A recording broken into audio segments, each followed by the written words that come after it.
รๆเขาเรียกกันไทยใหญ่หากสาวไทยจะไม่เดียดฉันหากสาวไทยจะไม่เดียดฉันมาสื่อสัมพันธ์รักมั่นจะขวัญใจไทยน้อยหรือว่าไทยใหญ่ก็ไม่เหินห่างแตกต่างตรงไหนไทยใหญ่ก็ไทยเหมือนกันไทยน้อยก็ไทยเหมือนกันไม่แยกแบ่งชั้นเพราะเราสายเลือดเดียวกันพี่เป็นหนุ่มชาวใต้ที่ใครๆเขาเรียกกันไทยใหญ่หากสาวไทยจะไม่เดียดฉันหากสาวไทยจะไม่เดียดฉันมาสื่อสัมพันธ์รักมั่นจะขวัญใจพี่มีน้ำใจจริงจังรักใครรักมันไม่พันแปรเปลี่ยนถึงอยู่บ้านนาป่าดงถึงอยู่บ้านนาป่าดงรับรองน้องคงไม่เบื่อใจนายแน่พี่จะพานวลน้องเที่ยวชมท้องนาท้องไร่พี่จะให้ขวัญใจกินข้าวเหนียวไตน้ำพริกถั่วเน่า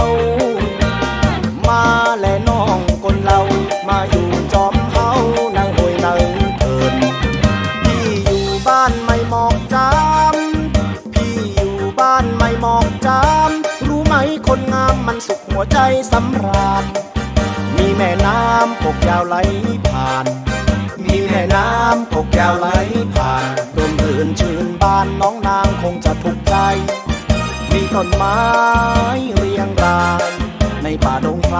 มาเถอะสาวไทยมาอยู่ร่วมกันกับพี่หนุ่มไทยพี่เป็นหนุ่มชาวไต้ที่ใครๆเขาเรียกกันไทยใหญ่หากสาวไทยจะไม่เดียดฉันหากสาวไทยจะไม่เดียดฉันมาสื่อสัมพันธ์รักมั่นจะขวัญใจ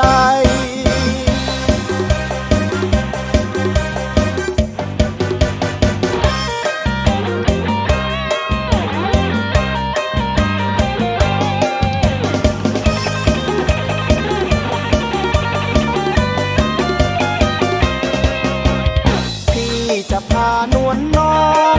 เที่ยวชมท้องนาท้องไร่พี่จะให้ขวัญใจกินข้าวเหนียวไตน้ำพริกถั่วเน่ามาแลน้องคนเรามาอยู่จอมเฮานางหวยนางเถินพี่อยู่บ้านไม่หมอกจามพี่อยู่บ้านไม่หมอกจามรู้ไหมคนงามมันสุขหัวใจสำราญมีแม่น้ำกกยาวไหล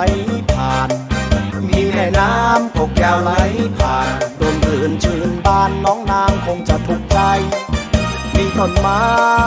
เรียงรายในป่าดงไพรมาเถอะสาวไทยมาอยู่ร่วมกันกับพี่หนุ่มไต้พี่เป็นหนุ่มชาวไต้ที่ใครๆเขาเรียกกันไทยใหญ่หากสาวไทยจะไม่เดียดฉันหากสาวไทยจะไม่เดียดฉันมาสื่อสัมพันธ์รักมั่นจะขวัญใจ